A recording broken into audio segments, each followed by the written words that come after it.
naka la yow maa ngi nii de dama tardé tey gisoo ma 10 heures oui 10 heures laay commencé ah dama tardé léegi laay doog a studio léegi laay doog dugg foo nekk nii yaa ngi joobu kaay wala kër ga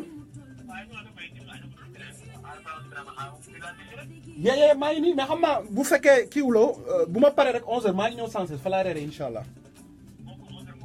11h ok mais ay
grand Kalfa mais ziar naa la dama tardé tey ah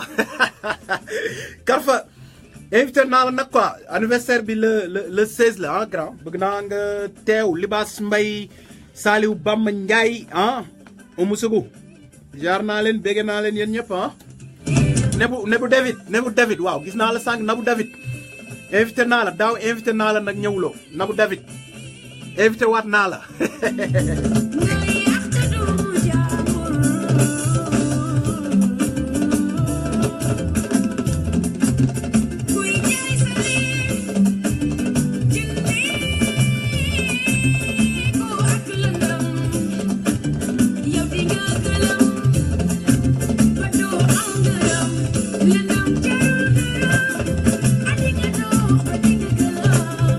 Sama gani,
yaayu Seydina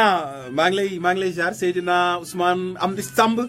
yaayu Seydina Ousmane Babacar Sarr jaar naa la Babacar nu mu demee ça fait longtemps yow ah yéen ñëpp invité naa leen anniversaire rajo Dóor waar ah le 16 janvier ci association sénégalaise d'Amérique bi ku ñëw rek dinaa la woyal daale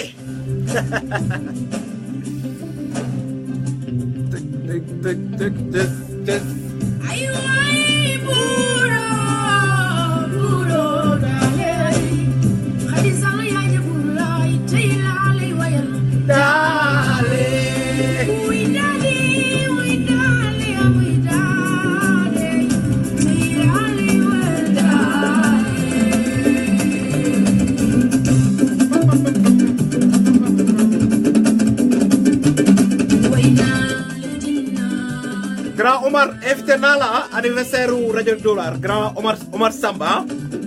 mais Boubel namb naa la happy birthday happy birthday the song no good Oumy let me see Oumy xaaral ma cegaat Oumy xoolaatal ma ba xam baax na su dee baax na nga wax ma Oumy bu dee son bi baax na ci casque bi lay jógee Sankara gér naa la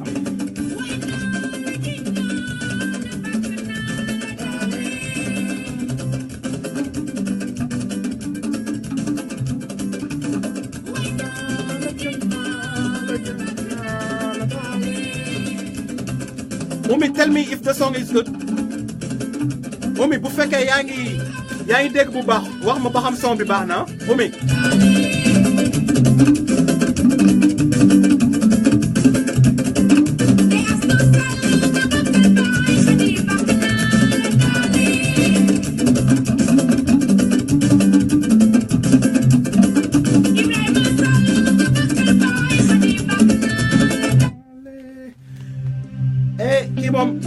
ki moom sama jigéen la Didi Fall maa ngi lay jaar bu it's good thank you Sougou ci son bi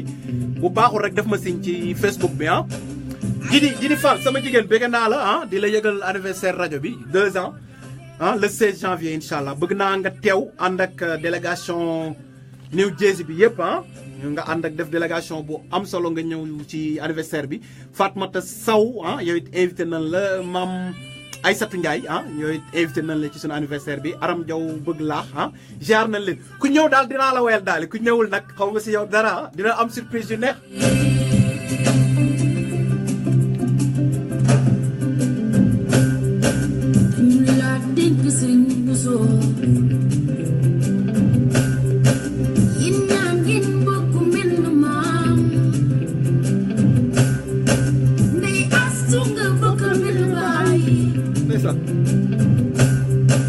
ndeysaan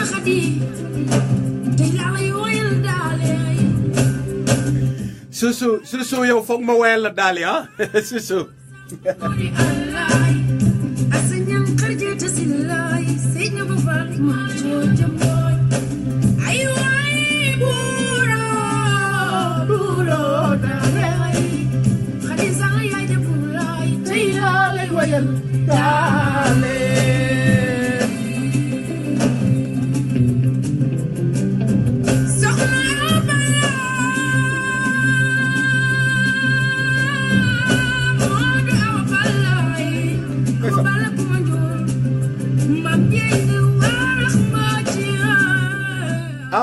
kooku Fatou Thior la maa ngi koy ziar Mariette Diène ziar naa la bu wér yéen ñëpp maa ngi leen di bëgg Oumy nga ni lan ci iPhone X sold bi what I don't know mënuma lire message bi dafa ma sori Oumy sama téléphone bi nga ni lan baat da nga ci teg bët di leen bëgg léegi ñu dem on the air donc di rappeler que yéen a ngi seen émission Dóor waar break bii di am si rajo bi mooy WPAT chaque lundi la ñuy émettre fii on the air ngeen mën nu déglu ci www.wpat930am.com bu la neexee aussi tamit mun ngeen kal fii rek ci Facebook live bi di ñu suivre bu la neexee aussi tamit mun ngeen dem seen téléphone am na app da ngeen di def rek tune rajo bu ngeen demee def WPAT day génn ngeen mën a déglu foofu rajo bi bu ngeen bëggee participer donc fii da ngeen di woote ci téléphone bi moo nekk nii 212 la 219 96 95 donc noonu ngeen di def pour bokk ci émission bi donc aussi mun ngeen def seen commentaire fii si Facebook bi ñu mën ko lire mën ko jàllale ñi nga xam ni ñi ngi nekk seen oto yi di déglu ñi nga xam ne ñi ngi seen kër yi di déglu donc loolu quoi dana am ay auditeurs si live Facebook bi mais am nañ tamit ñoo xam ni donc amuñu live bi mais ñi ngi nekk ci seen oto yi di dawal taximaan yi am na ñoo xam ne ñi ngi seen kër xam nga. More pills free. You save more than $500. You don't have to be a rocket scientist to know what to do next. Donc pub bi mooy jàll noonu xam nga donc dans 30 secondes dinañ dem on the air tey nag dama tardé quoi 2 heures de temps show la man dama tardé tey donc 1 heure de temps show laay def on the air tey mais dinañ def le maximum pour jéem a joxe maximum xam nga ak show bi tardé naa tey nag quoi sama faute la tey dama tardé carrément quoi. Outrageous prices for Viagra? Well, we have great news for you. Now you can finally get Viagra at huge discounts. Healthy Man allows you to save up to $500 on Viagra. U.S. pharmacy prices of $15 per pill or more. When you can get Viagra for less than $3 a pill, go ahead and get 40 Viagra pills for only $99. This can cost as much as $600 at your local pharmacy. You can't afford not to call us. If you want Viagra at the lowest prices, never pay $15 a pill pharmacy prices again. Get Viagra for less than $3 a pill. Call 800-400-1017 today and save up to $500 and get 40 pills for just $99. Healthy Man is fast, easy, and affordable. Operators are waiting. maa ngi ca kaw de man maa ngi studio nag maa ngi ci antenne bi rek quoi studio bii la xaw ma si daal booy dugg si rek. 800-400-1017. That's 800-400-1017. Again, 800-400-1017.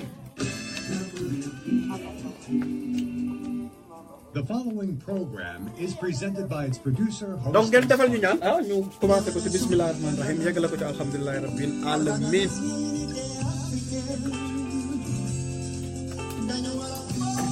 Tardé xaju fi commencé na de mais da ngay laaj waa ji clé bi mais foog mu laaj ay ID yooyu nga dem à gauche quoi mais commencé na de matul sax 1 heure de temps bu dee mën nga ko xool.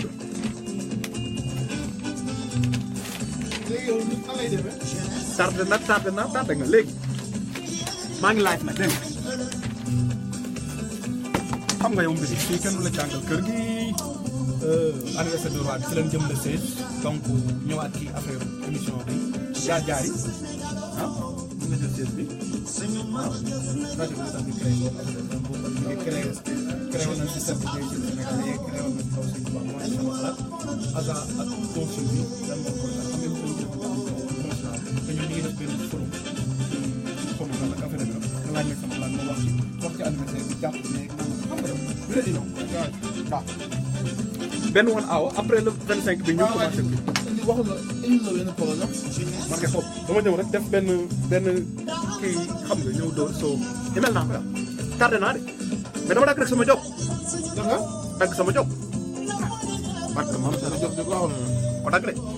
ay décembre bi mun nga ko ubbee de bu bees bi pour daale bi ah loolu di tax nga am xaalis nga gis nga de waaw waaw indépendance ci nga mën a amee teranga waaw waaw teranga ci nga mën a terle ay décembre bi baax na pour ubbi wala ndongolo bi bu bees la waaw buuroo daali ak am na beneen neex na de ah neex na ah sooy gaaw da kon ay ca boobu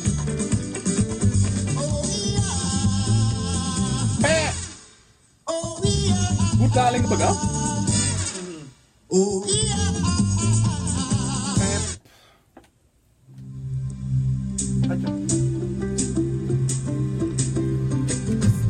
Just sama laaj bi ma ko teg baaxul de ah just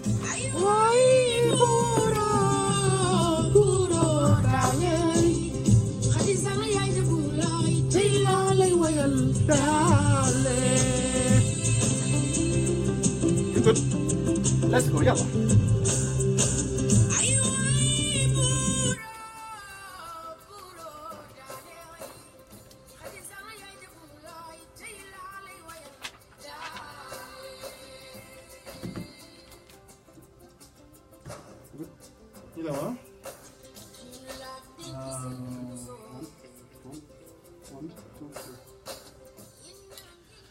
Bonsoir à tous et bienvenue sur l'antenne de la radio Dóor comme tous les lundis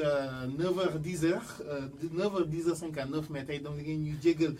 ci première waxtu bi xam naa ci kanam tuuti yow da ñuy expliquer lu tax ñu def tey benn heure en tout cas nuyu nañ leen bu baax a baax di leen dalal ci seen émission Dóor waar comme tous les lundis 9h ba 22h59 tey nag ñu am nag benn une heure de temps xam naa ne tey li ñu fas yéene waxtaanee dina bëri loolu ci une heure bi en tout cas di leen nuyu di leen ziar di leen ñaanal jàmm di la nuyu Modou Baye Fall Ndao fay la namoon naan la auditeur rajo bi tamit namoon na la di nuyu comité sénégalais bi di nuyu ñëpp ñi nga xam ne dañuy safoo ci waxtu wi ah tardé na sax benn une heure de temps mais xam nga nekkoon ci tool yi ah di ziar comité sénégalais bi di ziar kilifa diine yi di ziar kilifa aada yi di ziar suñu mbokk taximaan yi suñu jigéen yi suñu yaay yi ñëpp ñi nga xam ne rek ni ma koy taw bi di waxee bés bu baax bi mooy altine heure bu baax bi moo nekkoon 9 PM mais 10 PM la tey émission bu mag bi mooy Dóor waar am mbégte jàkkaarloo waat ak yow fii xam nga yow moom xam nga gars yi laajte nan la nag ndeysaan man dama waxoon ne damay jël vacances bu baax a baax média bi temps yi dama koy daw te li ci nekk daa xaw a doy waar en tout cas ni ngi lay sant bu baax a baax di la gërëm di nuyu bu baax aussi kilifa yi nga xamante ni ñoom la ñuy àndal ci biir dëkk bi ndax yaakaar naa ne dëkk boo fa nekkee mën faa nekk loolu am na si ñoo xamante ni ñoom ñoo lay teete ñoom ñoo lay wan yoon bi donc ñu leen di gërëm bu baax a baax fàttewuñu kenn ñi nekk ci kaw nekk ci suuf ak tam ñi nekk ci 52 états yëpp ndax am na ñu nekk ba Sénégal te moment bii aussi rajo bi da leen di wétali ndaw mu nekk lu am solo ni ma koy waxee loolu l'émission Dóor waar la rajo autrement rajo bi nga xam ne nii mooy wàññee stress su communauté sénégalaise bi loolu la yàlla dogal nee naa ko koy jéem la ak ko koy mën defe naa rajo bi nga xam ne nii dafa ñëw ànd ak jamono rajo bi nga xam ne nii saf na mag ñi saf ndaw yi loolu la yàlla dogal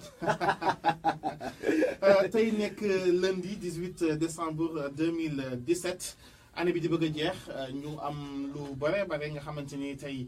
dinañ ci profité ngir waxtaanee ko ak askan wi xanaa bu la neexee ñu yokk ay décembre bi tuuti rek ci kanam tuuti ñu ñëwaat daal di doog a xuus alaaji nag xam nga daal di du ma ko woyal n'importe qui mais aussi album bi dafa nekk morceau yoo xamante ne ay morceau yoo xamante nee naa Prince Art daal duñ liggéey ci hasard duñ jël cuune duñ jël ko mën way lépp lu ñuy def dañ koy teg ci temps ay décembre di nuyu suñu copain fi àndoon ak Pape Diouf waaw tamit nekk Prince Art wax nga dëgg moom tout le temps dama ko gis ci Facebook bi mais tur bi laay fàtte moom it nekk ku yàlla baaxal damay jokkoo ak moom ba léegi nekk nit ku yàlla baaxal di nuyu aussi tamit grand Birame Sarr di ko béggee daf ñuy bàyyi xel tout le temps di nuyu képp koo xam ne rek xam nga Aïda Samb day ndaanaan ah. day sa maam ah. Samba Jabara. Daaw ah xam nga boo woyul day jaax daf ko jàng. Billaay. daf ko nàmp jàng ko maîtriser ko bu nekkee ci ay loxo yoo xam ne ay professionnels la ñu mel ne ñoom Gone ñoom Ibrahima waa Prince Art. li muy joxe mooy lii rek kon ni may def rek. daali di ko bégalee communauté sénégalaise si képp koo xam ne rek. 52 états yëpp 59 fukki juróom fukki bëccëg ak ñaar. kon nag jeex na.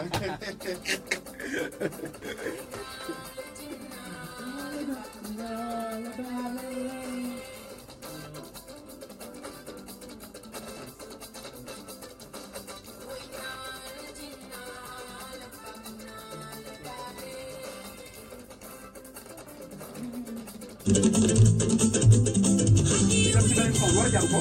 ah beneen son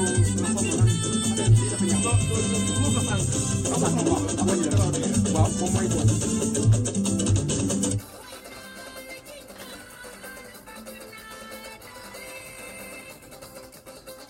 Alaaji yaa ngi yëngu de.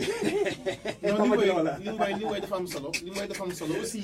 xam nga des fois musique neex na loolu mais aussi message yi ñu cee bàyyi. ndeysaan bàyyi xel ndeysaan donc ndeysaan nee naa daal Prince Art daal yaakaar naa ku ñu boot baa ñu ngemb la ku nekk. foo dem fu ne da nga am lu am solo loo fa def mais morceau bii dem ci moom mooy ban. bii mooy bul ko sànq ah di album bu bees tàkk boo xam ne ni Aïda Samb génne na ko bul ko sànq di wax ci loo xam ne réalité Sénégal la dafa nga ni affaire mooy maraboutage liggéey yi da ngay gis ci communauté sénégalaise bi ñoo xam ne nii da ngay gis doomu jàmbur ah defuñu ko dara defu la tooñu la def ko dara nga gis ko rek bañ ko nga dem ci sëriñu tarixa ah wala sax tari yàq laa koy tudde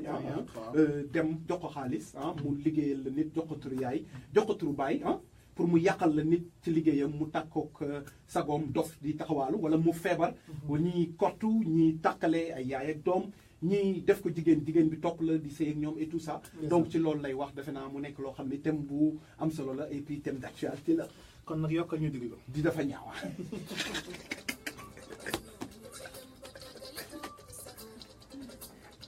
def ji lee dafa ñaaw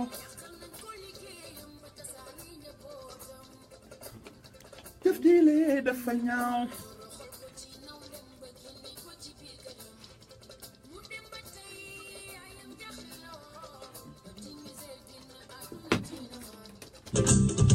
ci bi dañuy démarré ah dañuy dellu ci kii bi ah li ma doon bi topp ko rek waaw li ma doon bi ñu commencé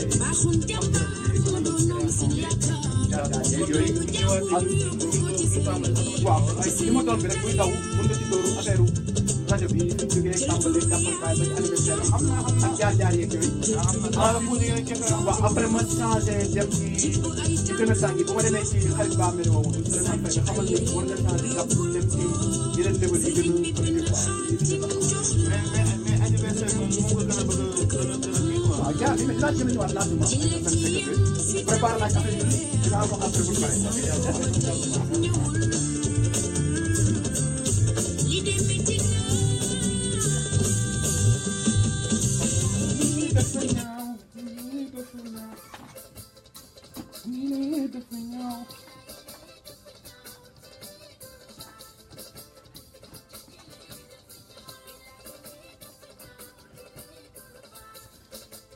exactement 10h11 di rappeler yéen a ngi seen émission Dóor waar rek on the mic Bathie Samb l'international. léegi yow yaa ngi international. di la bëggee ah. léegi presque nga def 2 ans d'expérience yow fi ñu toll nii ba kay bu mu wax dara. alaaji damay fo rek la rajo autrement ah ni ñu koy tàmm di waxee ah l'histoire continue xam nga depuis lors donc Aïda Samb pour faire plaisir ah à Baye Modou mooy chauffeuru consul ndeysaan dañ bëggee daf may yónnee ay son ah nit ku yàlla baaxal donc gars yi nan bàyyi yooyu waaye nan bàyyi xam nga liggéeyante surtout suñu métier bi daf ci bëri ah ay liggéeyante xam nga gisoo ma changé ici bi xanaa kon ah d'accord am na yoo xamante kenn du ko wax dara ayu doy na waar kenn du wax lépp xam lépp wax lépp baax dafay waara de gars yi si jooy sax dañ ciy siw bay si jooy sax doy na waar en tout cas doy na waar sama waa ji naan man ndaw li ngay wax grave na dafa am ah nee nañ sama waa ji ndama ngi ci gàccee ngi ci doy na waar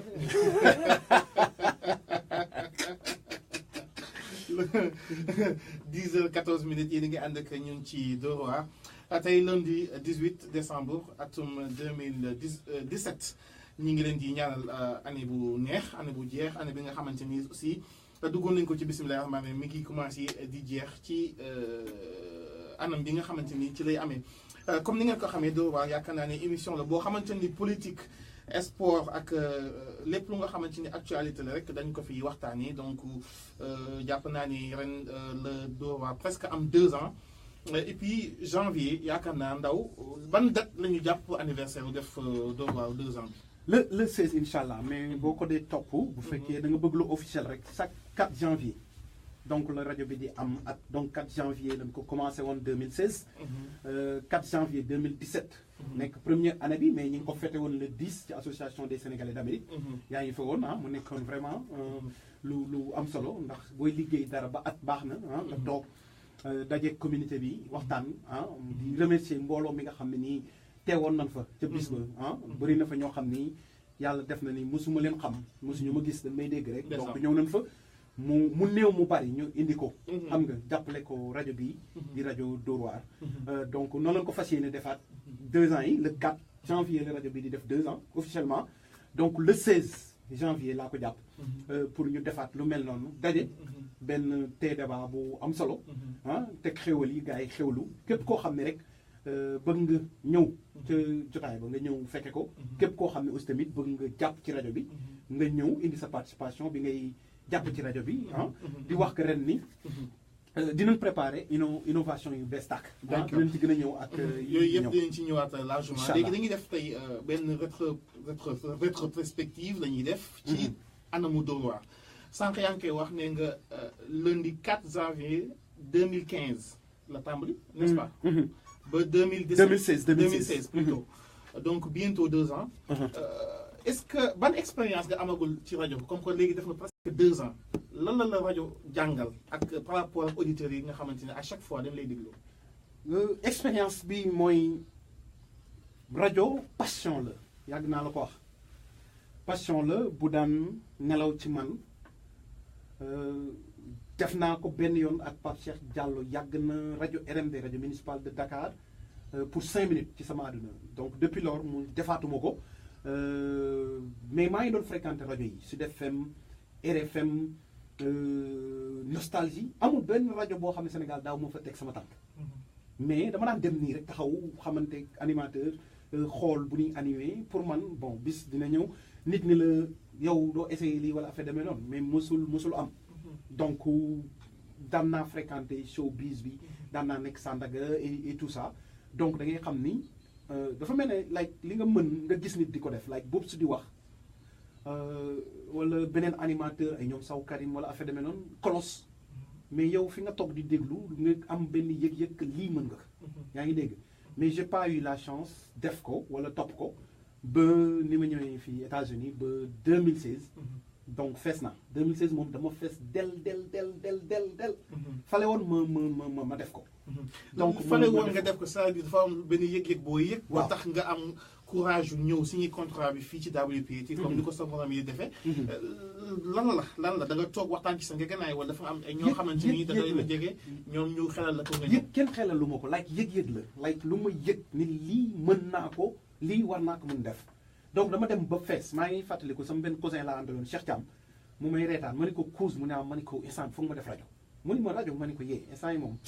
dama fees del il faut ma def rajo pour dégager benn affaire bu nekk ci man foog ma génne ko donc fees moo tax ma def rajo bi. premier jour à studio moo def. mu nekk première 1 heure de temps la woon donc di rappeler que maa ngi ko defoon nag Dramé bu cercle des jeunes sénégalais d'Amérique ku ci mel ne Camara mu bàyyi ñëw na jàpp ci aussi ci côté technique bi et tout ça mais mu nekk émission bu réussir macha allah donc nit ñi comité bi surprise parce que xamuñu ma kenn xamuma woon donc pour la première fois ñu dégg benn voix benn émission voix bi déjà macha allah day jàll dafa rajo deuxièmement côté technique musique bi animation et tout ça ak touche bu bees bi ñu indi gars yi automatiquement dañ ko adopté appel yi encouragement yi nit ñi béggee ko mu nekk vraiment réussite boo xam ne ni c'est pas évident am na sax ñu ma woo ni ma kii danaan def rajo di ko nëbb te yàlla xam ne ni non c'était une première mais lépp rek yàlla bon talent mu ngi si passion ak mbiru yàlla suñu borom. léegi bi nga defee les 3 premières émissions ak par rapport ak ñi la proche wax nga ko sànq sa biir wax ñi la xamante ni mosuñu ko xamee yëg-yëg commencé laa dégg après mbir mi nan la def. defuma dara parce que je me dis que ni xam nga li nga ni mën nga ko nga def ko nit ñi ni gongo xam nga da nga naan li ngay wax rek mo ni ok kon man li ma doon wax like am na like yëg-yëg bi ma amoon que ni lii mi ngi ci man mi ngi ci man donc dund ko xam nga di bégal nit ñi chaque jour essayer di innover di indi leneen like la rajo autrement baat boobu ngay tàmm di wax like pas ñëw di def li nga xam ne ni ñi fi nekk pendant des années loolu lañ nekk di def donte ñoom am nañ mérite parce que bu ñu ko def lu woon doo xalaat def ko mooy ñi jiitu ci rajo yi mais nga indi leneen lu bees parce que man bëgguma di copier bëgguma di def loo xam ne like même chose la like loo xam pendant des années loolu la nit ñi di habitué di ko dégg ci rajo yi ñi nga xam dañuy déglu WPAT man dama ñëw indi lu bees indi changement ci façon defin rajo ci programme ci lépp te day paye day xam ni que nit ñi lii nii c'est différent lii nii c'est day saf rajo quoi donc nit ñi scotché ci nit ñi bëgg ko di ko dund di ko xaar di ko bëggee te loolu mooy ndam li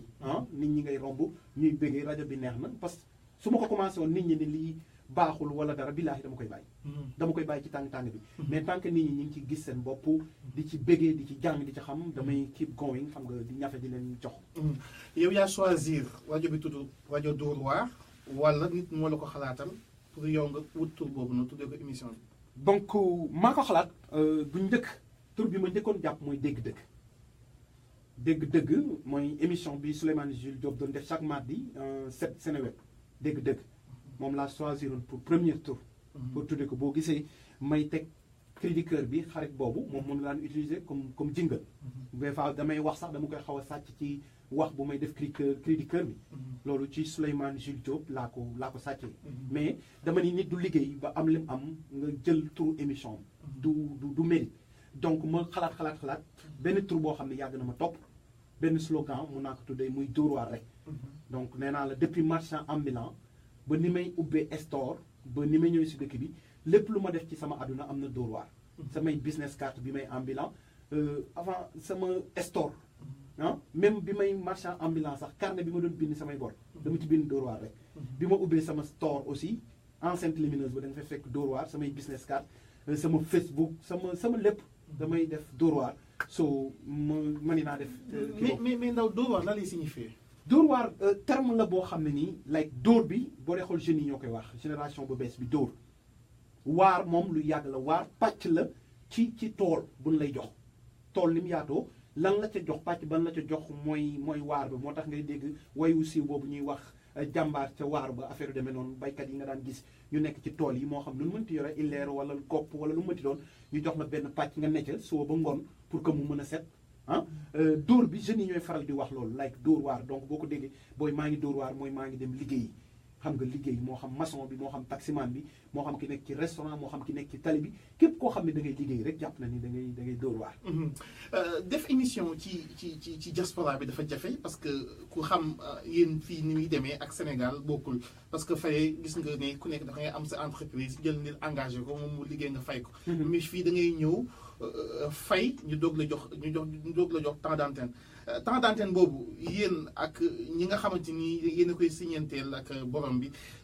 nan lay demee lan la contrat bi di demee. fii amul secret fii lundi ba dimanche dañ fi dégg ay programme ay heure la am chaque jour heure yi bu libre am na journée bi ay espagnol la fi nekk am na ay américain am na lépp donc soo ñëwee ba gëstu benn heure ni heure bi libre na mun nga ñëw nga gis ak ki nga xam ne moo yor gérer affaire yi muy Daniel nga waxaale moom heure yi mu fay la heure bi nag lu mu gën a guddi gën a yomb lu mu gën a teel comme suñu waxtu yi day gën a cher kon su ma déggee ci sa biir wax mooy ko ne yow chaque jour bala ngay démarrer émission da nga fa am benn xaalis damay fay waaw xaalis boobu fa nga koy jëlee sama poche sponsor yi bon dina am ñuy jàpp gis nga bi ñuy commencé émission bi da ngay gis ay 10 stores yu nekkoon doon jàpp mais jàpp boobu sax day mujj métti ci ñoom da nga leen di gis après ñuy rocceeku benn par benn da ngay gis aussi ñoom duñ mën a handle store yi rajo yëpp parce que mënuñu jox rajo bi bàyyi rajo bi donc day mujj métti si ñoom da nga leen di comprendre si loolu xaalis bi ñu lay fay ak $100 wala $120 pour weer bi yëpp fii aawo bi boobu man personnellement $200 aawo les 2 hours ça te fait $400 c'est beaucoup d'argent donc store bi lay jox $100 wala $120 par rapport ak li ngay fay gab boobu dafa sori xam nga des fois nga am nit bu baax mu yëkkati xaalisam jox la ku ci mel ne Moussa Versailles day yëkkati chèque sponsorisé wul deful dara chèque bu $250 yëkkati jox la jàppale la rajo bi am na nit yu mel noonu ku ci mel ne Awa Ndiaye Jési ay nit yoo xam ne ñu ngi si dëkk bi ñoo xam ne ay benn yoo xam ne nii des fois ñu tase ak yow yëkkati benn $50 wala benn $20 jox la xam nga booleeg lu la store yi jox à gauche à droite lamb sama poche yëkkati fay xam nga jox communauté sénégalaise bi loolu rek la mais nekkul loo xam ne par exemple da nga ciy meeg xaalis bu bëri boog méegaguma ci xaalis boog donc daanaka lu ma ci am pendant 2 ans yi dama ko ci delluwaat li ñu ci am mooy rajo bi neex na ñi ngay bégal information yi ngi leen di jox et tout ça. pourtant man ñu bëri dañu may wax ne man Ndaw mi ngi am xaalis mi ngi gagné l'argent et puis tey da ngay profité ci occasion bi leeral nit ñi parce que ñu bëree bëri fi mu toll nii may tooñ ne man Ndaw mi ngi xaalis parce que rajo bi am na ay business yoo xamante day am ci suuf est-ce que loolu c'est vrai wala loolu information amul business business mooy sponsor sponsor bi gën ci sponsor mooy sponsor bu mag bu rëy yaa ngi dégg première année bi ay sponsor store yi lan am affaire demee noonu xam nañ ne lii nii like du dem du jëm kër nekkul loo xam ne lu dëgër la ku lay jox tey la suba ni la peut-être amuma wala jaaraatal wala tey yëruma affaire yu demee noonu xam nga deuxième année bi on a tout on s'est battu pour jéem a am sponsor bu mag compagnie yu mag yi ay Western Union ay Royal Air Maroc ay compagnie yu mag yëpp try nañ leen mais joxul aussi yàlla dogalul ñu am si donc on se débrouille fortaatu à gauche à droite li la yenn ñi lay publicité di jox moom ngay jël boole ko ak sama poche actuellement damay compléter like li ma am xaalis publicité dama ciy teg xaalis pour mu mat weer donc loolu la donc ku la wax ni la Ndaw donc bi ma ko def aussi tamit like dama ko def ak passion ngay dund lu la ciy fekk lay ci xam nga pas xaalis bi parce que man am naa sama job am naa lu may liggéey damay yaay si tali bi xam nga di ci meeg suma xaalis maa ngi ciy sant yàlla pendant des années te maa ngi continuer di ci sant yàlla donc mooy li ma la wax as long ngay bégal ay doomu aadama ñuy bégg di leen jox ay information is good bu ma ko mënee rek dama koy def wariwuma ci quoi bu ma demee tamit ba mënatuma ko def dama koy arrêté donc awma ci problème boobu mais man de amaguma ci xaalis xëy na keneen mën na ci am xaalis mais man de personnellement amaguma ci xaalis des fois législatif yi fi jàlloon am na ñu ñëw jënd ay heure xam nga xaalis boobu aussi tamit dañ koy jël nga defaat ko si rajo bi rek des fois aussi tamit nga gis ay lu mel ne waa Mika ñëw jënd benn heure nga may leen heure li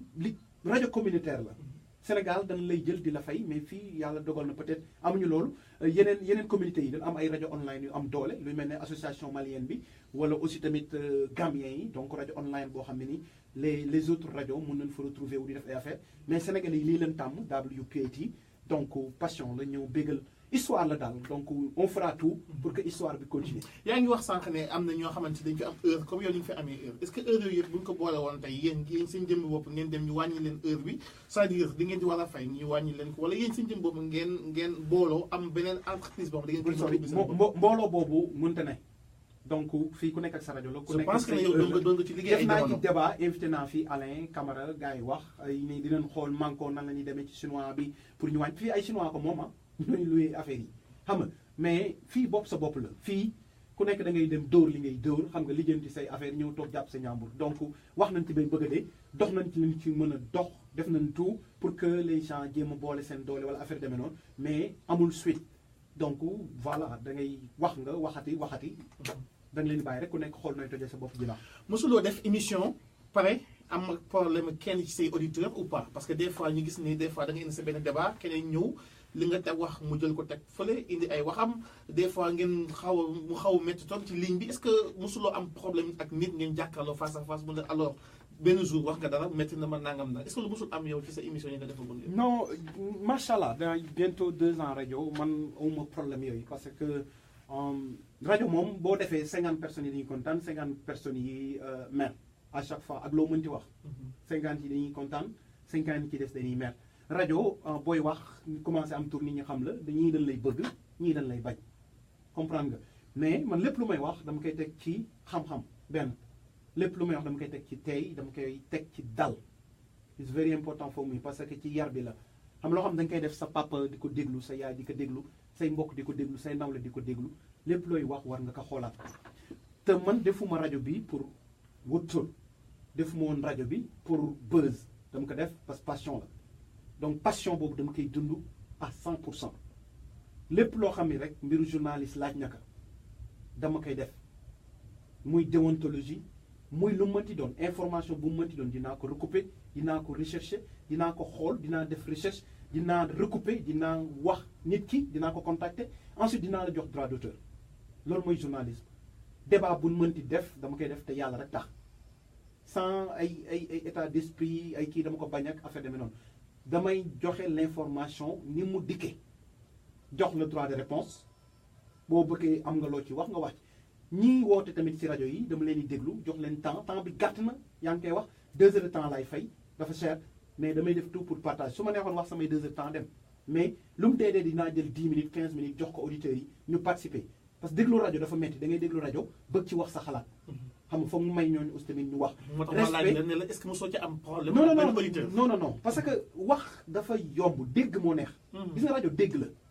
ñii woote di wax dama lay wax noo tudd fooy woote dégg moo neex man nit ki boo nee salaamaaleykum bëreet damay xam fan nga jëm damay xam li ngay waxee damay xam fa ngay waxee dama naan tekk nag am dal ak yar déglu la li ngay wax bu megee sens dama lay bàyyi nga wax ko soo ko waxee ci yar ak ay teggin mun nañ bañ a bokk xalaat mais dinaa la bàyyi nga wax li nga bëgg a wax ma jël beneen auditeur soo ma naree détourné ci sama émission dama lay dàkk soo naree wax bu tegginuwul dama lay dàkk soo naree wax loo ma loo xam ne nii waxuma ko dinaa la bàyyi ba nga wax ba yeggal ma coupé ni carrément waxuma lii laa wax xam nga mais bon da ngay comprendre communauté bi ngay jëlal xam nga dañuy demee des fois ak passion ak fii la far affaire demee donc da ngay comprendre yooyu yëpp da nga koy boole nga gérer ko parce que yooyu yaay def rajo l'essentiel mooy du ma disrespecte fenn du ma manqué de respect kenn jox naa ñëpp cër respecté naa ñëpp mais respect boobu aussi tamit dañ ma koy delloo te samay auditeurs ak samay auditrices ak invités yi may faral di am fii jox nañ ma respect boobu donc man je respecte tout le monde xale bi gën a ndaw dama koy respecté mais respect boobu aussi tamit dañ ma koy delloo beneen bi tamit mooy ku ma yëg ma yëg la ku ma yëgul yëguma la ah bon waaw d'accord sànq nee nga sa bala ngay ñëw émission da ngay waajal sa bopp da ngay dem xool information yi nga xamante ni bala nga ko yëkkati ngir mu dem ci auditeurs yi da nga koy traité bu baax a baax la nga bëgg wax foofu c'est-à-dire Ndao en tant que citoyen sénégalaise moom dafa am parti bu mu bokk wala moom politique gu. question bu neex nga ma posé parce que bëri na fi ay nit yoo xam ne dañuy wax man APR laa bokk. parce que da ngay tudd consul lu bëri bëri aussi. tamit waaw parce que dama ko respecté man nit boo ma yëgee rek ma yëg la daf ma jox cër respecté ma mais moom wax naa la ko fii Macky Sall ñëw na fi di recevoir waa APR yi ma ñëw ba ci bunt bi consul moo ma tey. yaa ngi koy fàttali. wax nga ko ci rajo bi en direct. moo ma tey seppi ma sànni ma fële. ni ma doo dugg. mais teewul est-ce que loolu taxawul yéen ñaa ngi. gisante ci côté ngeen waxtaan. affaire yooyu tàng bi tàng naa forcément bu dugg xëccoo fa garde corps yëpp bu dugg maa ngi la koy expliquer mais boobu pour man c'était quelque chose de personnel. mais bi ma demee ba yéeg ci kaw ba président bi commencé wax ak ña fa toogoon man dama mujj rus. man sama bopp dama mujj rus. parce que président bi ay militants am la dalal. ay militants wu APR si 50 états yëpp. man du ma waa APR. ba pare nekk animateur rajo like benn simple journaliste. du ma fay def ma fa dara.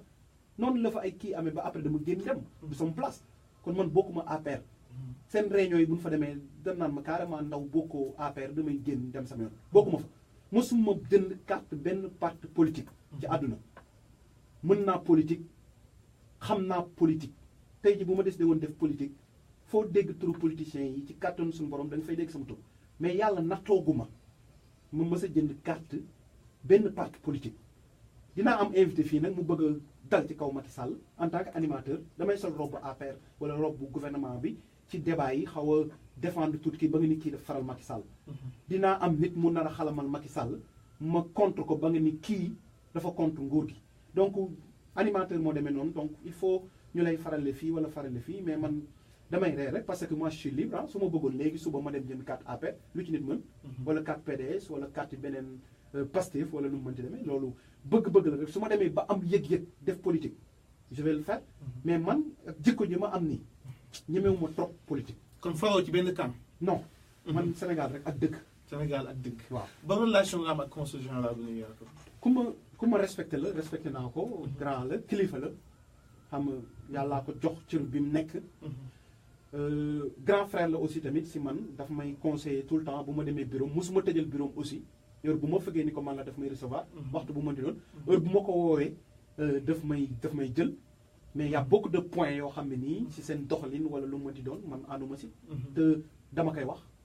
waxuma ko pour manque de respect wala dara mais je le dis. Je le dis en âme et conscience. Ça ne veut pas dire que c'est quelque chose de personnel, mais je le dis. Et puis voilà quoi, je fais mon job. N'empêche que c'est quelqu'un que je respecte beaucoup. ñeneen beneen camp bi nag ñi nga xamante ni ñooy opposant bi noo def ak ñoom fii. ñoom ñëpp jàmm laa sekk ak ñoom. muy ñoom Ndeye Fall ah waa PDS yi. gisoo bi législatif yi jotee mënoon naa jël benn parti ma jaay ko sama émission yëpp mais def moo ko proposé nañ ma ko. Je l'ai pas fait. dama ni damay def tout ba tous les candidats jaar fii. te candidats yi am solo yëpp ci députation bi jaar nañ ci rajo bi. dafa ñoom ay émission temps fort. que mu nekk coalition wu APR beeg Benno ak ñoom Ndeye Fall ak ñoom même yenn candidats simple yi sax jël naa leen. donc man noonu laay doxee parce que rajo bi maa ko moom. mais communauté sénégalaise bi dañ ko adopté. paa yi mag yi ndaw góor jigéen. donc man li ma war mooy di tëddee njaaxaanaay xam nga boole rajo bi boole ko ñëpp parce que seen rajo la du man mais nag dëgg rek.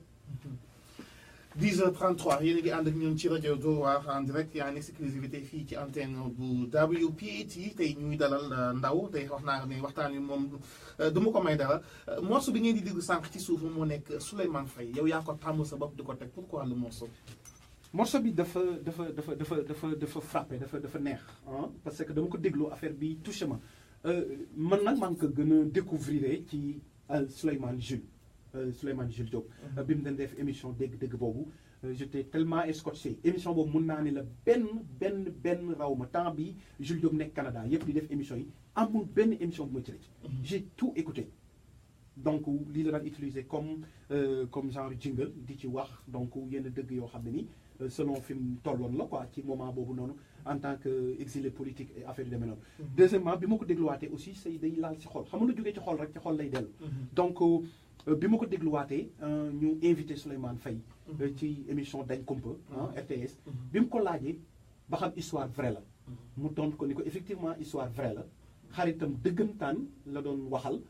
donc histoire vraie la moo tax souvent ñaare lu jóge ci xol lay dellu. yokkal Souleymane Faye bi 1 minute ñu daal di deesuwaat ci waxtaan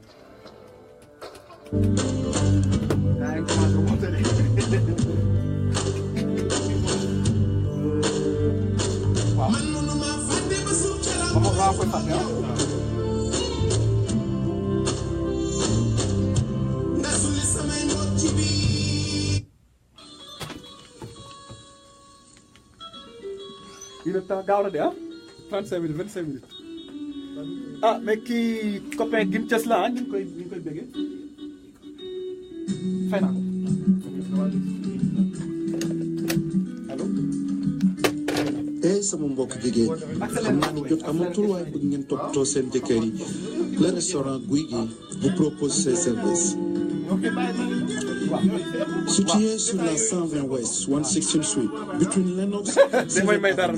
restaurant Baobab tumatuma ceeb yéen ñi bëgg ceebu jën yéen ñi bëgg ceebu yàpp yéen ñi bëgg ceebu mais dafa daw Amérique de. suppu kànja ak yeneen. waaye daw na moom kay day jaawate rek mais daw na Amérique war nga ñëw guddi gi dañ leen di may dibi yu neex di leen may penta poisson wala poulet braisé brochette yi nag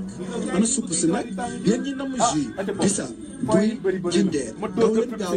yegg ci restaurant Baobab ñi ngi nekk ci 120 West 116th Street between Lenox and 7th Avenue téléphone bi di 212-864-4700 restaurant Baobab aussi ay délivré yu gaaw lay doon ci waxtu muy taw muy neige Baobab daal yéen a ko yor.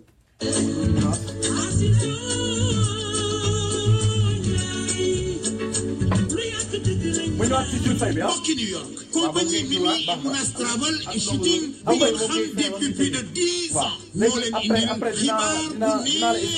ndeysaan bu ngeen bëggee yónnee bagage Sénégal ak lu mu mënti toll bëgg mu gaaw moo xam valise wala bëgg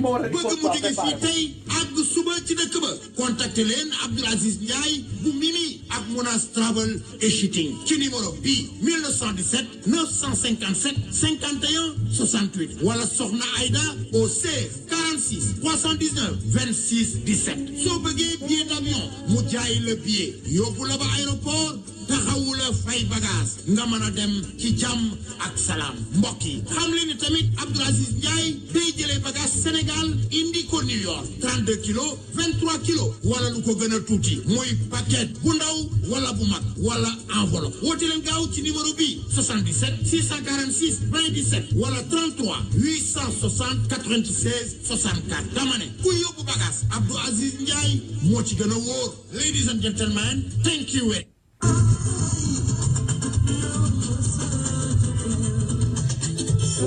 Wireless activation di store bu nekk ci 126 West 116 bi yéen ñi nga xam ne da ngeen a bëgg a fay seen bill téléphone lu ci mel ne Simple Mobile lu ci mel ne H20 lu ci mel ne T-Mobile Ultra wala yeneen ak yeneen daw leen jokkoo ak wireless activation. da nga bëgg a activer sa téléphone wala boog nga fixe sa téléphone da ngeen bëgg ay phone carte yu leer. on aura 20 minutes ah. wala ngeen bëgg copy wala scan wala translate wala boog phone access wala passport photo daw leen ci wireless activation ak Youssou Diop.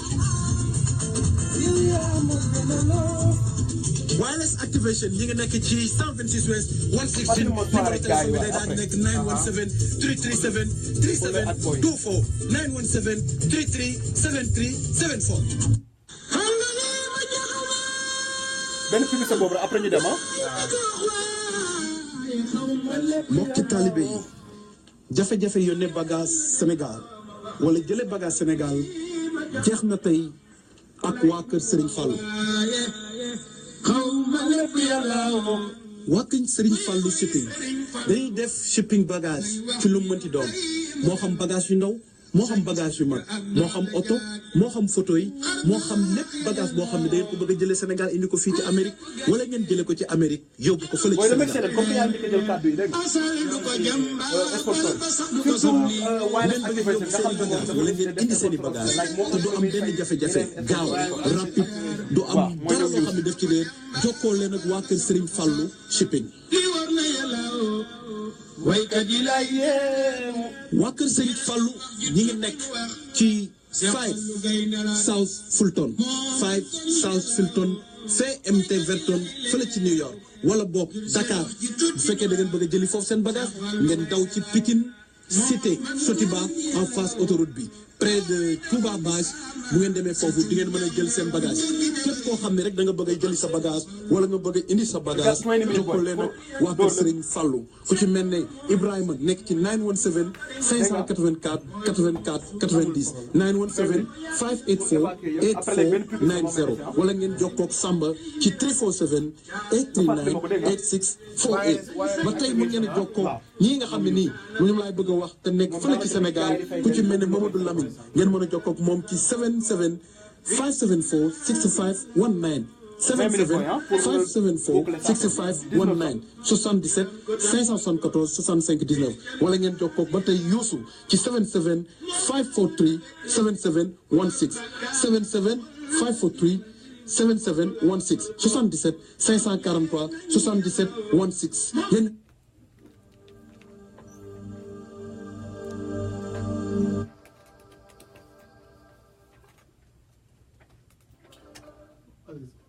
dix heures 41 yéen a ngi ànd ak ñun ba léegi ci Dóor waar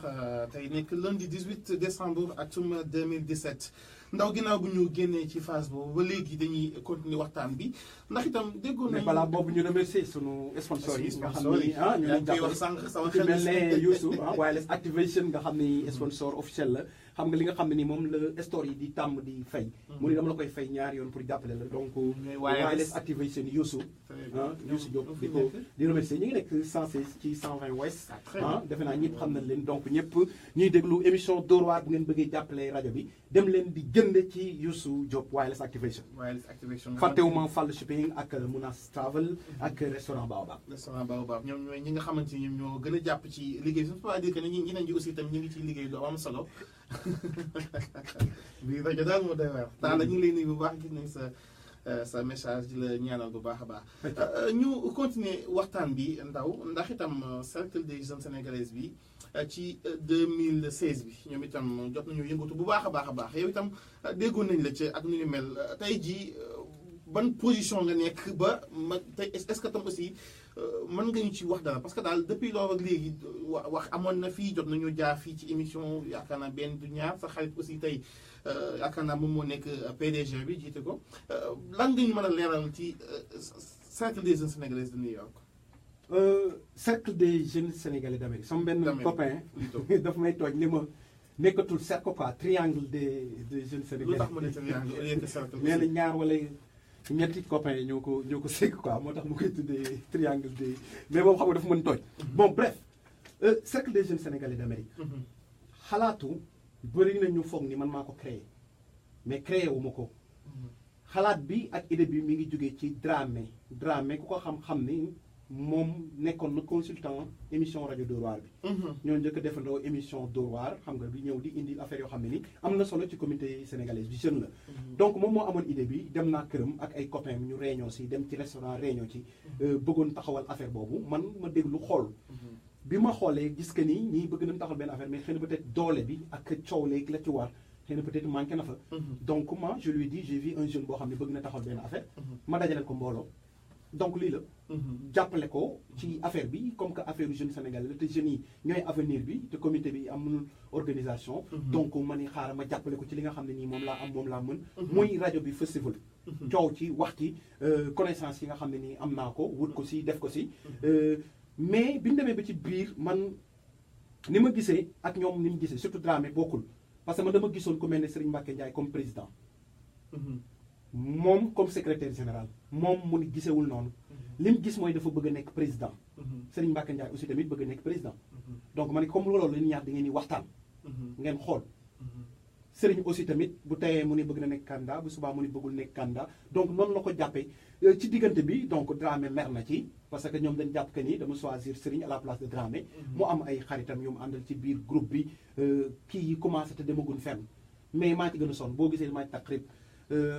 fan ko defee maa ko lijjanti lekk yan doon lekk maa ko lijjanti sound système ba maa ko lijjanti coow li ci gën a bëri lijjanti naa ci dox naa ci lu bëri takk naa ci rip ñeneen ñi tamit def nañ ci. parce que tamit ñëpp la woon affaire jeune la woon. mais takk naa ci rip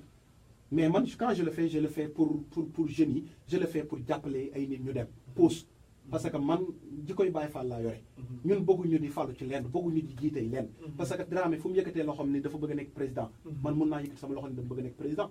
parce que ëppale wu ma dara. Serigne Mbacké Ndiaye fu mu taxee ni bëgg naa nekk président bëgg naa ko nekk parce que gënuñu ma yeewu gënuñu ma ndey gënuñu ma baay. yaa ngi dégg mais man du ma genre yooyu man je préfère pousse ay nit ñuy def. man ci li ma yàlla may muy lii di communication ak wax ak yooyu. man ci loolu laay yëngu. te loolu ku ñëw ma defal la ci bagage. pour nga mën a dem ci kanam. mais aussi tey jii moom moo nekk président mais dañu mel ne la affaire bi dafa jaar ci élection ba ñu fal ko ba doon président. dem na ci ay élection yoo xam ne nii jaaru yoon. parce que élection yoo xam ne waaw man li may wax ragaluma ko dama doon du ma ci wax sax. lan moo tax jaarul comme que da nga ma laaj. parce que élection la yoo xam ne nii gis nga ki mu doon xëccool Serigne Mbacké sax soowu ci woon noonu parce que Serigne Mbacké jéemut a mobiliser ma Samba wala ma Demba. dafa ñëw rek moom xam nga Serigne affaire am yooyu ñëw kii ni nii. moom mi nga xam ne jaral na ko muy Dramé moom jaral na ko dem jëli xaritam yi mu xamoon yépp jaral na ko dem jëli képp koo xam ne rek xam na jaral na ko jëli imam sax ñëw na fa voté ay ñetti xale yu ndaw yoo xam ne ay mineurs lañ sax voté na xam nga loolu c'est pas sérieux ay mineurs xale yu ndaw mun naa wax seen tur ku leen jur imam bi mun naa wax nii la tudd mais yooyu c'est pas important deuxième bi mooy am na ku ci mel ne man avant may dem si affaire kii yooyu noonu man xuloog naa ñoom ñëpp seen groupe bi parce que non parce que dama ni Serigne Mbacké laa gis que ni mun na gën a nekk président que Dramé ñu def seen bloc mer fii def ay clan ñii tuddatul ma bi may dem dama ne woon sax du ma dem après am na ku ñibbi Sénégal damay fàtte tur moo doon organiser élection yi ndaw kii doo ñëw si affaire parce que dañu bëgg nga teel ñu communication ma ne ko man mi mun naa ma ne ko gars yi nga xam ne nii durant liggéey bi yëpp dama defanteeg ñoom ñu non man affaire demee noonu te maa ci gën a sonn amul kenn ku ne ma thank you ak coono bi ma ci daj yëpp ñooñu boo demee di taxaw di laaj ay baat duñ la ko jox mën ma noonu nekkul ay élection dañ bëgg rek nga téel ñu affaire ma ne ko non bàyyil noonu rek maa ngi sama kër billaahi wallahi taalaahi di sol mu ne ma non dañ waxtaan ba juboo si pour nga téel ñu say moroomu gor mun la bëggee dénk benn affaire munoo ko bañ ma ne ko bu dee loolu la de graaw mun naa leen jàppale si loolu donc bi ma ñëwee ñu ni communication maa ngi te gannaaw taxaw man tooguma donc kenn yëkkatiwul ci laa doog yëkkatee sama loxo après ci la góor a jaañ yëkkatee loxoom donc normalement ñi nga xam ne ñoo gënoon ëpp foofu ànd ak Dramé fal ko et tout ça même voix yooyu ñooy demaat ci voix wu Dramé que góor boobu gagné man bi ma xoolee affaire yi li mu leen jaral ay xëccoo ay kii ay affaire xale ak affaire yu demee noonu xam nga du loolu moo doon sama objectif. man pour dimbali affaire sénégalais. deuxièmement am na boo xam ne dama doon c'est pour des raisons personnelles. ñi ma gën a jege nee naa leen carrément Dramé mi bu fekkee ne amul lenn lu laxasu ci ay ambition personnelle ci lii muy dox ni dina ma jaaxal. waaw wax naa ko sama xarit yi ma jege yëpp. ma leen bu fekkee ne amul ay ambition personnelle yu laxasu ci lii nii dina ma jaaxal parax beeg gaawantu beeg ak yeta am yëpp dina ma jaaxal. et l'histoire m'a donné raison bi ñu dawalee benn 1 mois j'ai vu que mi ngi doon postuler am na ci plein droit nag postuler pour nekk run pour affaire je sais même pas encore ci city council wala affaire demee noonu. donc je me suis dit que non man quand je me bats pour la jeunesse sénégalaise. mais aussi moom ginnaaw bi ñu ko falee la moo tax yow demoo si nga dem nekk à côté jàppale ko. non man assemblée générale ba laa démissionné ci assemblée générale ba laa démissionné parce que dañoo di que ni su fekkee ne man dama ni cercle man mun nga dem nga xool sama discours yi dama ni ku nekk la ko yàlla may na ko indi sëriñ bu amee ay relation comme affaire du président ñu jël ko Dramé il est très professionnel ci liggéeyam bind translate wala affaire yu mën ci domaine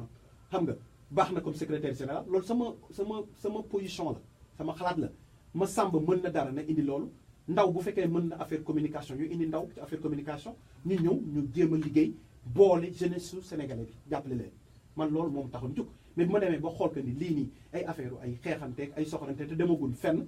nit ñi yéenantewul jàmm te cercle boobu tax na ay nit yoo xam mosuñoo am fit jàmm nañ ma baat xam nga li ma parce que man déw ma fa en tant que Mamadou Ndaw même fa dem nit ñi dañ lay xoolee comme quoi comme Dóor waar tur boobu daf lay topp donc ñu ci bëri dañuy bëgg nga wax ñu suul même soo waxee dëgg sax am na ñoo xam ne ñoom neexuñu la parce que Dóor waar la dañ koy suul wala affaire demee noonu donc man j'ai préféré bañ a xuloo bañ a xeex xam nga nekk ci li nga xam ne nii kenn du ma fekk fii ni ma coow lii nee na lii wala laa mu ma ñëwee communication da nga ñëw sa rajo nga rajo sa rajo. est-ce que yow ak ñoom yéen a ngi am ba léegi relation yu nice amuñu benn loolu yàqul dara ci non yàqul dara am na ay temps ni leen doon rombante du ñu mais at the end of the day ñun ñëpp ay responsable lan ay borom yi soxna lan ay kilifa lan ay jeunes yu am ambition donc mun nañ xëccoo nii bañ a bokk luñ gisee mais rien de méchant man xam naa ni Dramé jàmm la ma yéene man aussi tamit jàmm laa ko yéene donc lu mu bëgg si àdduna rek yéene naa ko te xam naa ni lépp lu ma bëgg sama àdduna yéene naa ko il a beaucoup participé ci rajo bi te rajo bi tamit participé na ci li tax communauté sénégalaise bi gën ko xam parce que rajo bi jaay na ko benn instant mais bon man je leur souhaite xam nga tout le meilleur du monde que affaire yi dox bu ma sañoon tey ji cercle bi nekk lu mag lu mënoon a changer communauté sénégalaise bi la mais dañ fausser le débat dès le départ et c'est vraiment dommage donc ñoom ñi ngi ci di korti j'espère que je sais pas peut-être moom Dramé donc débat bi ma nar a def ci jour anniversaire bi di jox naa ko invitation moom bu ñëwee dina gën a mën a placer pour wax situation cercle des jeunes sénégalais d'Amérique. am na ñu bëri ñu aussi ñoo xamante ni jàpp nañ ni cercle des jeunes sénégalais da ngeen ko créé pour xeex association. non loolu amul loolu moom amul dama la koy wax. donc am na débat sax bu ñu defoon est-ce que dañuy dem bokk ji ASA wala affaire demee gars yi nii comme que ASA paay foofu mag ñi xëjaluñ kii surtout que. bëri na ay affaire ay liggéeyanteeg ay xorom ak yu kenn xamul donc ñoom dañ préféré créer benn affaire bu ndaw mais pas pour xeex ASA non non. loolu mosul amul loolu amul. d'accord loolu am na solo ci màggal gi ñu génn ak programme bi nga xamante ni amoon na fi muy Cheikh Ahmadou Bamba Day bi am na ay xale yu nga xamante ni ñoo ngi créer li nga xamante ni mooy ndawi Serigne Touba la mooy sa gis-gis par rapport à ndawi Serigne Touba. gis-gis bu rafet parce que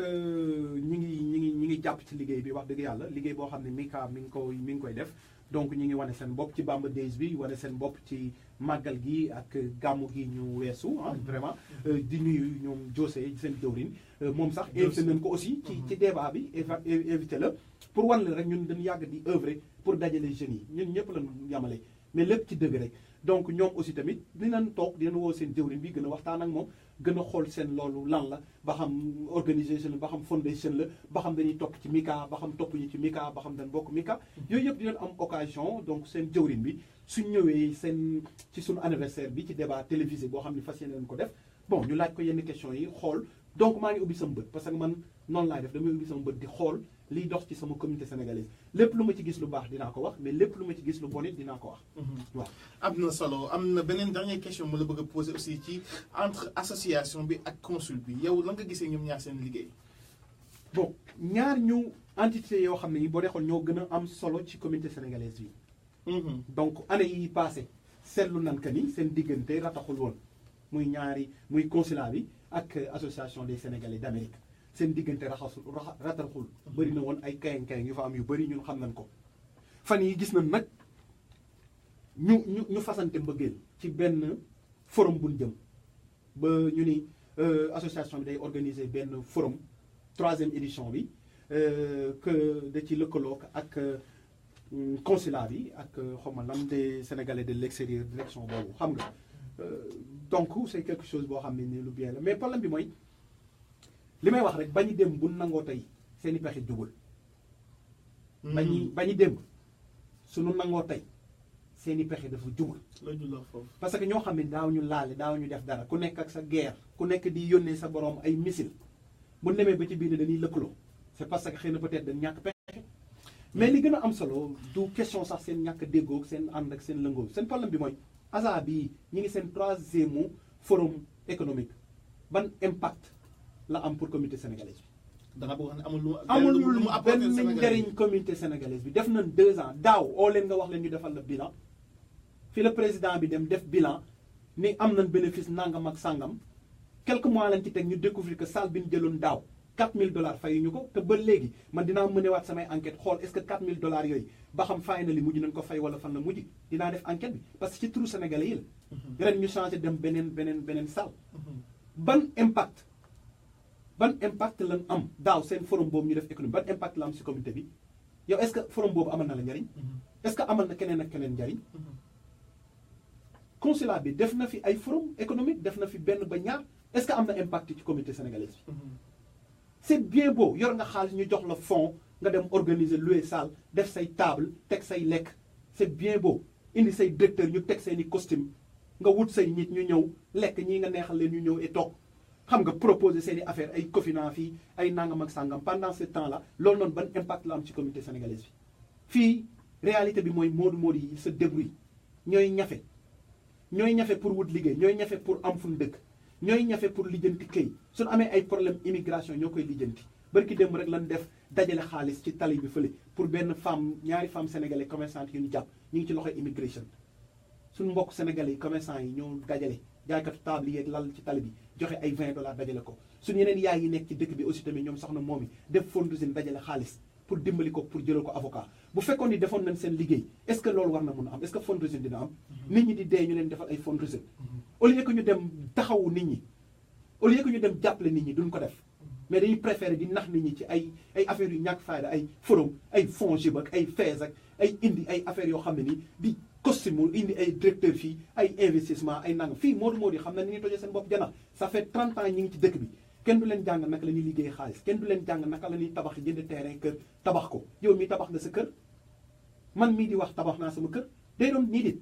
naka ngay investir ak ci lan ngay investir xam nan ko xam nga moodu bi lan soxla ku leen dal ci dëkk bi xam nga lan soxla ku leen dimbali ci wàllu immigration xam nga lan soxla ku leen dimbali ci wàllu dëkkuwaay xam nga lan soxla ku leen mën a jox ay after work pour seen doom yi nekk ci dëkk bi xam nga lan soxla koo xam ne nii day lijjanti seen problème koo xam ne day xool li nga xam ne jafe-jafe yi nga xam ne nii ci lan nekk ñu dox mais ñoo xam ne nii liñ fi nekk rek mooy xool ay projet ay kii yoo xam ne nii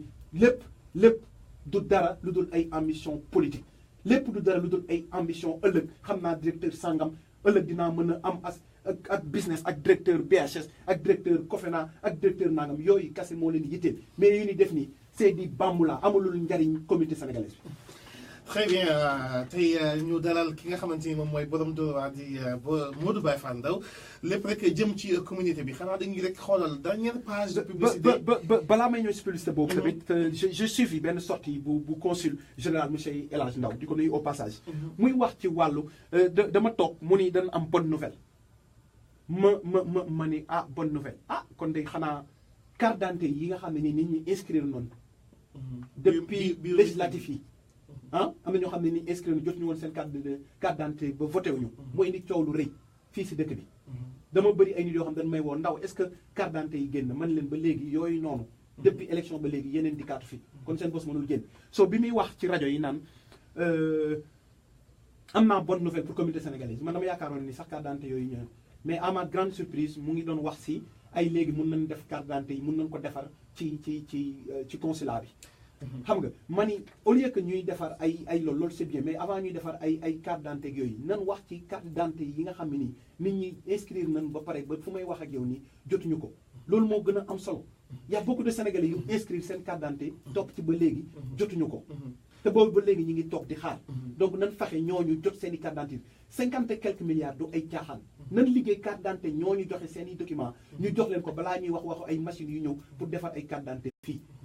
loolu moo gën a am solo mais carte d'identité yi moom même Sénégal sax ñi nga xamante ni dañ fa déposé ñu ci bëri seen carte d'identité dafa am ay problème loolu yaakaar naa ne ñoom aussi danañ ci xool yan ay caaxaan la parce que 50 nangam milliards du ay caaxaan loolu foo ko génnee ci xaalis askan bi war nga jox nit ñi seen carte d'identité y a pas de raison depuis élection yi jeex ba léegi déggaatoo ci dara pourquoi depuis élection ba léegi kenn defarul yeneen carte d'identité fii ngay toogaat ba 2019 élection présidentielle yi ñëw même problème posé wu encore 10h58 li ñu bëggoon waxtaane yëpp je pense que ni du fi xaj di jégaluwaat bu baax a baax ne tey ligne bi duñ ko mën a ubbi parce que benn une heure de temps rek dañu amoon lépp dañ koy waxtaanee ko nañu dem def dernière page pub te desuwaat.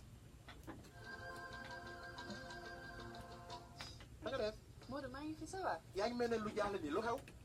dama jaaxle dama am ay bagages yu ma yónnee Sénégal te xamul nu may def. xanaa xamoo Ñambur shipping. Ñambur shipping. waaw Ñambur shipping di store bu bees a bees nga xam ne nii dañ ko ubbi ci 116 bi di 230 West 116 Street ñëpp ñi nga xam ne nii dañ bëgg a yóbbu seen bagage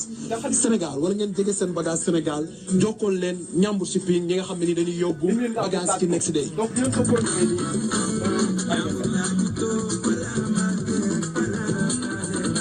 Ñambur shipping dañuy yóbbu 1 kilo ba 23 kilo lépp loo xam ne nii da ngeen ko bëgg a jëlee Sénégal wala lépp loo xam ne da ngeen ko bëgg a yóbbu Sénégal jokkoo leen Ñambur shipping. Ñambur shipping mi ngi nekk ci 230 West 116th Street